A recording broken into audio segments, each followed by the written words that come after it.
Today's the day. It's time for my first ever garden tour. I'm going to show you all the fun stuff I've been working on in my backyard and also update you on some recent projects I've been doing, including my huge jade plants. All right, let's go. This is what I call my electronics department, where I find at thrift stores and in my house old electronics and I turn them into planters. I do old cameras, you know, come check out the printer here. I've got the printer. And some of these take a lot of effort because they're made to last. So if I like open up, I had to make a little separate planter area for this string of rubies here because I wanted to make it look like it was printing plants, right? Got the typewriter, you know, one of my first videos I did to show people what I do. I did this toaster. And this was 2 years ago. 2 years ago, this has been in there. So it's looking good. This is my favorite one right here, and I'm working on a new version of this. And this is, I call it Succulent Reality, or the Succulent Vision Pros. I need to tighten up this strap, but you get the picture. It's super fun. And this thing, it's been in there about, I think we're going on a year and a half now, but I'm gonna do a fun video on like making a better one for sure. This is the bonsai jade that I rescued. It's doing really good. I just moved it into the sun because it's winter time and I live in zone 9B. And that means that the temperatures get pretty cool in the winter and my plants take a beating. For instance, I have this jade minima, which is a dwarf jade variety here, and I just moved it into the sun, and you can see the leaves, they're starting to turn red. Whenever you put a jade plant into the sun and it gets considerably more light, you're gonna start to see the redness on the leaves. That's a reaction of the plant. It's not a big deal, it just shows a little bit of light stress, but it's natural. I do like doing like some standard succulent art pieces, and this was an old watering can of my grandmother's. These, if they get too tall, these are like a mini pine tree. It's a type of crassula. I topped them, and you can see by me topping them, all these new shoots coming out, and they're not gonna start to like go down like this one over here. It's kind of like swooping down like that. This backyard garden is very special to me, and that is because I have been gardening in this backyard since I was very young. I think I'm around 5 or 6 years old here. And this is my grandparents' backyard. I help my grandpa out, and in return, I get to take care of this garden and put my own special touch on it.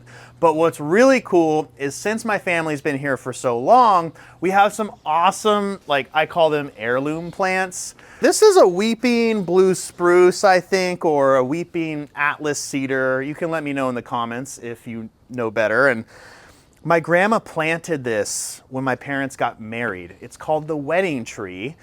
So it's about 40 years old. What's really cool is my grandmother was a creative gardener herself, and she was able to manipulate this tree as it grew to give it this super cool design. I think that there's some symbolism here with how my grandmother trained this tree.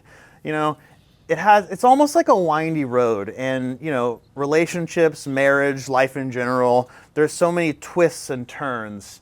And I really think that she had that in mind when she was training this tree. I wish she was around and I could ask her. I miss her very much as she was my inspiration to gardening. Below the wedding tree is a hidden treasure, and it's my grandmother's Japanese themed garden. So this angel vine, or I think it might be a maiden hair vine, like takes over the garden, but below it, there's like this fountain and some other Japanese themed stuff over here, if you want to look through the middle there, that's in here. And I need to uncover it because it's kind of a hidden treasure and it's really cool. My grandmother had my Uncle Kurt, who's nice enough to be filming today, make this Japanese window cover for what was just kind of the usual window frame here. And it turned out really good and has lasted a long time. Kurt, when do you think you built this? Oh boy, 1980? 1980. That is interesting. So the Japanese garden came before the wedding tree. I didn't know that. That's fun to find out. I pretty much have free reign to do what I want in this backyard garden, but sometimes my family has to reel me in a little bit. I wanted to have this weeping structure of the tree go all the way down and kind of create a portal through the backyard here. They said no and promptly pruned it before I could put up an argument. I love going to thrift stores and finding cheap little pots that people have thrown out and planting succulents inside of them. Eventually, I'm going to start selling them, but around the garden, you're gonna see all these cool little knickknacks here that I have done, and I just really like it. They look really cool. Eventually, I'm going to have this place bursting at the seams, but that's fine with me, or again, until my family gets sick of me. I've gotten a lot of comments about the giant jade tree cutting that I got from my aunt, and as you can see, the pot that I put it in is empty, and basically the thick trunk did not make it, but I still did something with the rest of the branches and cuttings, and I'm gonna show you that coming up.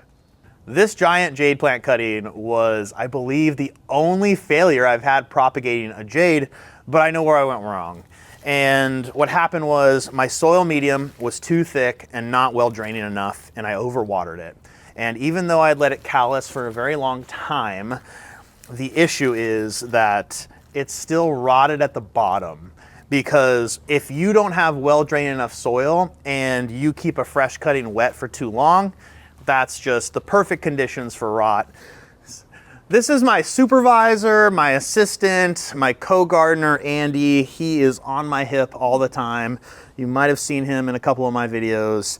I'm sure he'll be in many more because he's just always with me.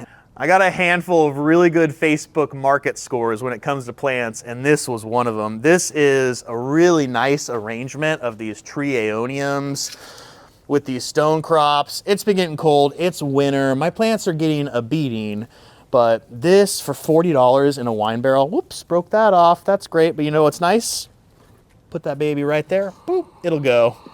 But I'm gonna find a better place for it right now because we're about to go into my propagation area, which my family lovingly refers to as my back 40. This is my propagation zone, and basically it's built around these old railroad tie garden beds that my grandma scored when they took a railroad out of the neighborhood.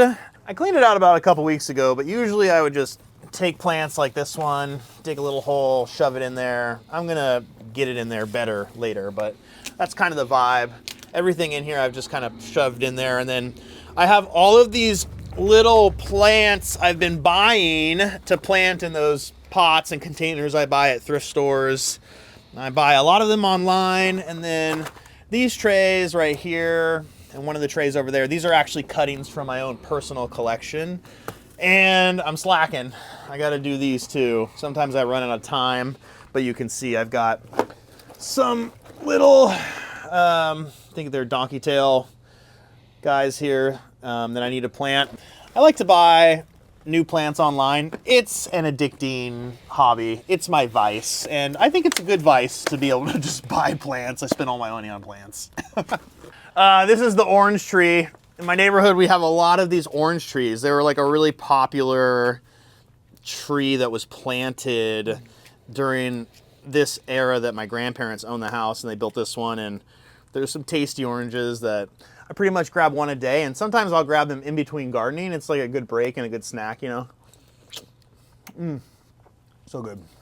In my most recent video, I got some giant succulent cuttings for my aunt, and I made kind of this ghetto rig where they don't get a ton of sun, but they get enough of it diffused to create a good situation for them. They went from sunny coastal Southern California to cold, foggy Northern California. I'm happy the sun came out, but my point is that these conditions are different.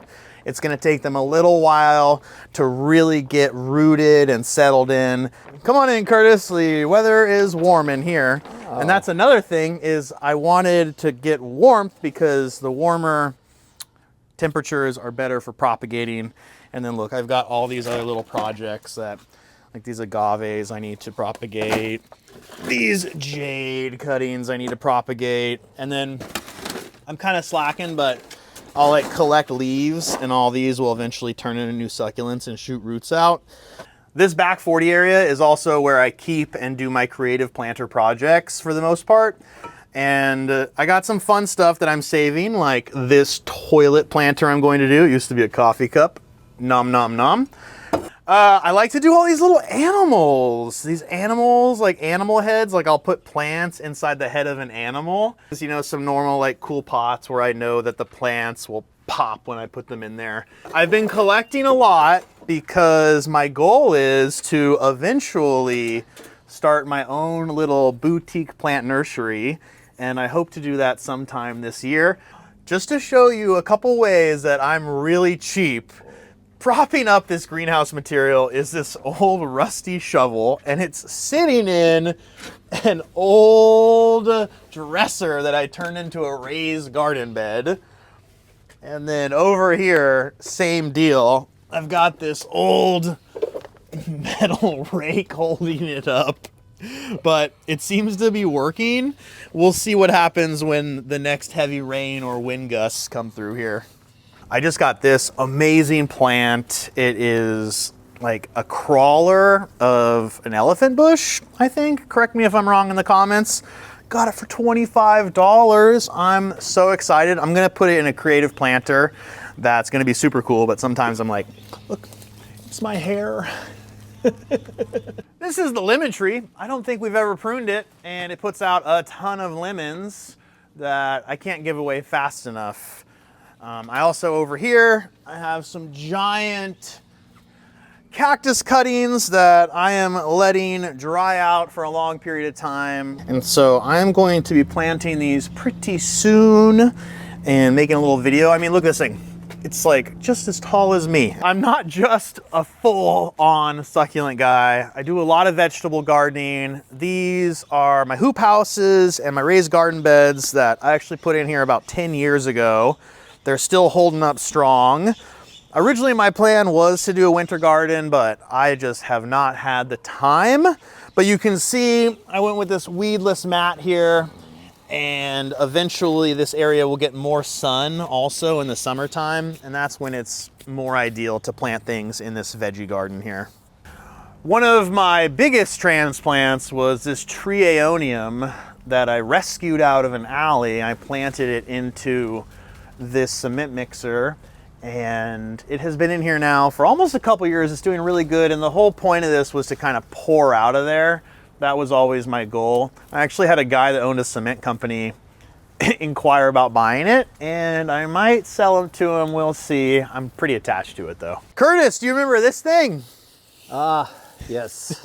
This came out of the alley behind your house. Your neighbor was throwing this giant aloe arrangement out. The pot is cracked. It's giant. Oh, it's tipping over on me right now. I mean, look at the roots of these things. They are just like going crazy. He tried to like use some classic, I don't know, metal there to hold it together. I try to average an hour in my garden every day, but sometimes I have to make up that on the weekends, and sometimes I just can't hit that goal. It's really hard. Now, the olive tree. This is a very old olive tree. In fact, it's been here since before this house was built in the 1940s. In the late 1800s, in my city, it used to be olive orchards in this area.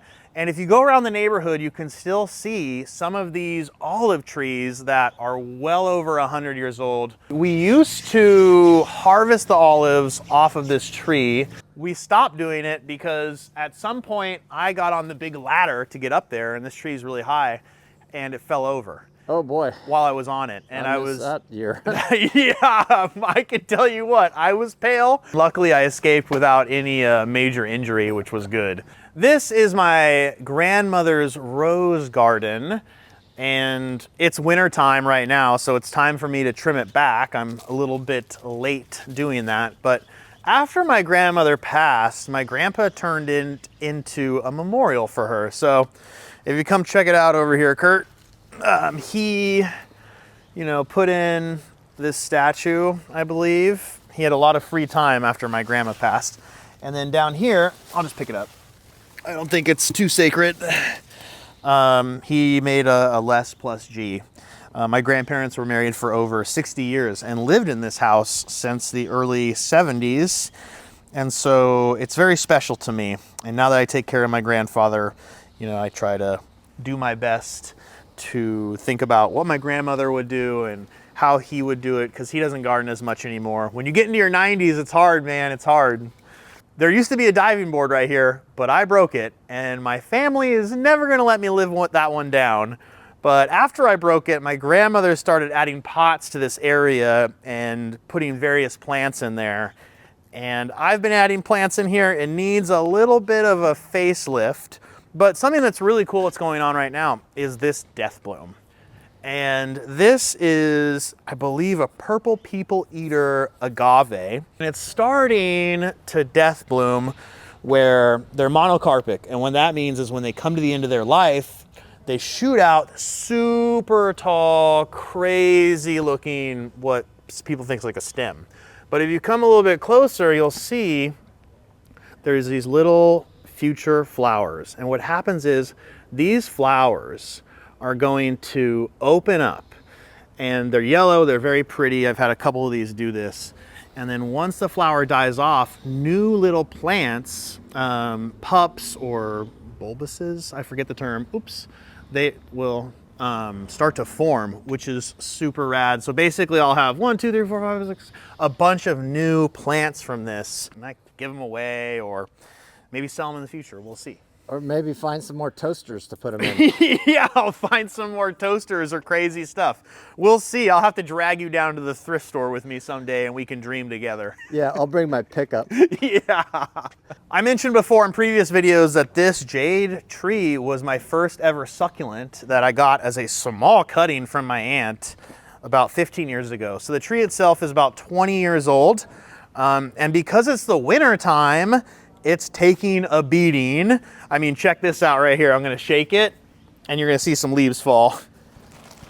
Yeah, look at that. Jade plants, they prefer coastal, warmer climates, and we get temperatures that get into the freezing zone, 32 degrees Fahrenheit, 0 degrees Celsius, and they're not always too excited about that. But when springtime comes, they bounce back, and that's when it really takes off. So you got loads of peppers. Yeah. These are pepperoncinis right here, and I'm letting them over ripen, because what I'm going to do, and I'll just bust this one open right now. You know, whenever you're taking seeds, you let them over ripen and the seeds become mature. So I'm going to open these up like this, take these out, dry them, and then plant them. And I'm going to sell some vegetable starts this year, and I'll make a video on how I do that and how it works out. I planted this habanero plant super late, but I was optimistic that I would still get a good harvest because I love habanero hot sauce. It's delicious. I was going to make hot sauce. We had 3 weeks where we didn't see the sun here, and that's kind of was the turning point where all the leaves dropped off. And it turned into like what looks like a pretty cool thing right now. So those never fully ripened? No, no, no. So, you know, a habanero is really bright, dark orange, but these ones that are trying to ripen, they're turning into like almost ghosty, if you look, they're almost like ghosty white. They're not gonna reach their, you know, I could probably get seeds out of there, maybe, but I'd be pessimistic. These aren't gonna ripen up correctly. I'm still not going to touch my hands on anything now because one day I ate one of these that was ripe and it was the worst 2 hours of my life. Okay. You know, this is my hand washing sink. I got some other peppers here. I'm gonna do the same thing. These are some Anaheims right here. You know, it's probably more cost effective to buy the seeds when I think about my time, but I just really like the process. I really love gardening and it's just so fun. You know, it's so fun. So this is my cactus corner, as I like to call it, and it's my little zone where I have most of my cactuses. If you've seen the video, I put this Eve's needle cactus in this beer keg, which was super sketchy, but I've got some other really cool things. I just got another Eve's needle, but it's crested. When you see a succulent or a cactus that's like this, it's called crested, and that's the shape that it's growing in, where it grows real wide. This is actually the same cactus as this one, I believe, here, an Eve's Needle, but the crested look is so cool. And then, you know, I've got the barrel here and some other different varieties that I really like. I'm gonna show you something pretty cool. Common misconception is that you can't grow plants in glass or without drainage holes on the bottom, but this cactus has been living in this glass container with no drainage hole for 2.5 years now. And you can see here, the roots are white, they're healthy, and there's a little bit of green going on in there, but that happens every rainy season. But I do try to put it behind something slightly, because if too much sun hits those roots, then you're gonna have a problem. In one of my more recent videos, I gave this jade tree a prune and I put it inside this Scott's, what is this, Kurt? Looks like it's to spread fertilizer to me. Yeah, that's right. It's a vintage fertilizer spreader. But I found this in an alley. I love the patina. Someone was throwing it out, and I understand why. I think it's from the 70s or 60s. And I thought, oh, it's gonna be cool. And it is. It turned out really good. It's a big hit with my family. It's blooming, it looks good. And of course, I had to name it Scott. You know, Scott the Jade. I like the colors. Yeah, that's why I got it. The colors are so cool. It's just like a classic vintage patina going on there. The orange really pops with the all the green plants. So this is my bed frame garden bed that I made. And I grew watermelon and peppers in it this year. Now, since it's so cold, I moved a lot of my succulents and other plants here because it gets the most light with how the sun goes. So I've got all of these little string of rubies that I'm propagating and working on. And here's some of those little agave from a previous death bloom. So basically I got all these plants, including these agaves, off of death blooms. These I got off a neighbor's tree. Thank you, neighbor. I'm gonna go drop one off on their porch. They're about a year old. But I open it up and look at that. That's some healthy root growth right there. So ready to go in the ground, off a death bloom, free plants.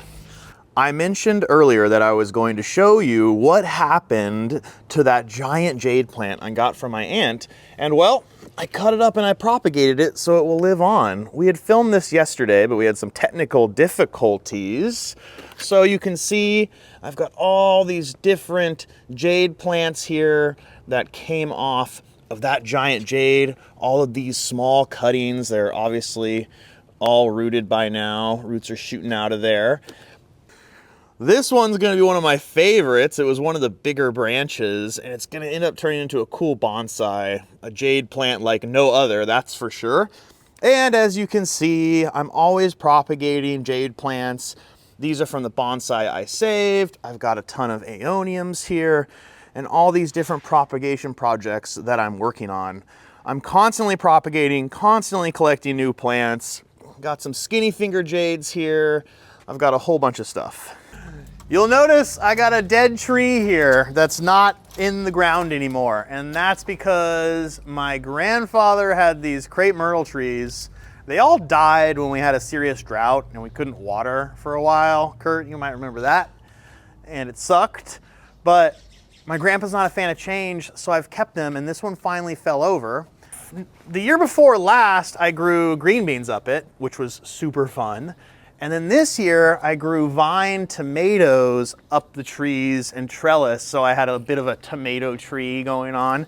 These Thai chili peppers are still going strong in January. I was gonna dry some of them out, chop them up, because I love spicy food, and then just kind of pepper them onto things that I eat. You ever seen a red jalapeno? Well, these are red, and that just means they're overly ripe. So the jalapenos are still putting out. Again, no.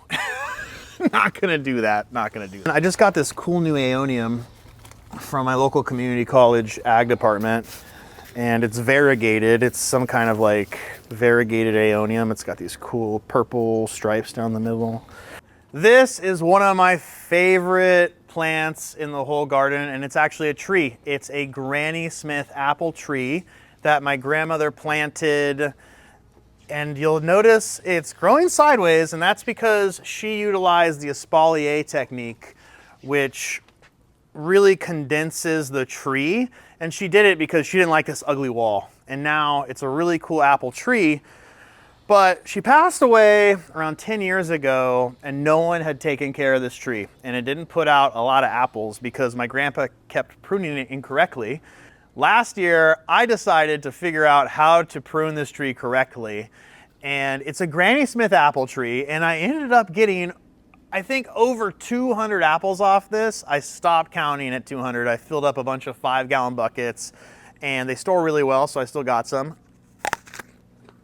They're really good. Curtis got some. And I'm gonna make some applesauce for my grandpa pretty soon because I don't even know what to do with them. Kurt's feeding them to cows. Yeah. Yeah. I got some more for the cows. They like them. They do, I bet. I was afraid they would choke on them, so I fed them one, and it looked kind of dangerous, and so then I smushed them. Yeah, once, yeah, and okay, then I like fed that. it to them. Like a bird, you like pre-chewed it for the cow. Basically, That's yeah. pretty good, I like that.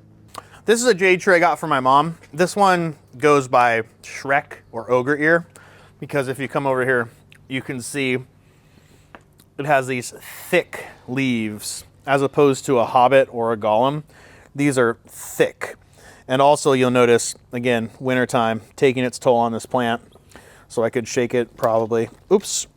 Shake it or break it. Yeah. Shake it or break it. Throw it in there though. It'll grow. I really like this one. It hasn't really been pruned like I normally prune jades, so it's got more of the bush vibe going over here. Trailing elephant bush plant here. And then I really like this. I'm not an artist, but a really cool thing that you can do that my grandma has here are old windows, and you paint over them, and they just look great. Even if you're not a good artist, this is a fun project to do, and I encourage you to find old windows for pennies on the dollar. You can get them for sometimes free, and then do some artwork on them. They look really cool. Or find somebody, project with your kids or something. I'm pretty much propagating plants everywhere, and right here by the back door, I am propagating some angel vine, maidenhair vine here, and then I've got these Tanzanian zipper plants that you might have saw in my last video. These are cuttings from my aunt's house, and I'm keeping them closer to the house because this stays a little bit warmer in the cold weather. Next to my skateboard here. I also got some other little knick-knack plants here. I need to redo this. I haven't touched it in a while. It's not really maintained, but I like this little, I love little things like this, like the little chair. You know, my grandma, she has one gnome, and I keep moving him. I move him just about every month to a new place so he can bring good luck to the garden. That's a wrap on my first garden tour. I hope you enjoyed it. I didn't quite cover everything because that would take a very long time. And by the time I do my next one, things are gonna look a lot different. I got so many cool projects that I'm working on, and I'm also working on starting my own little boutique nursery beer garden, and I might post some videos about that. So things are gonna look a lot different.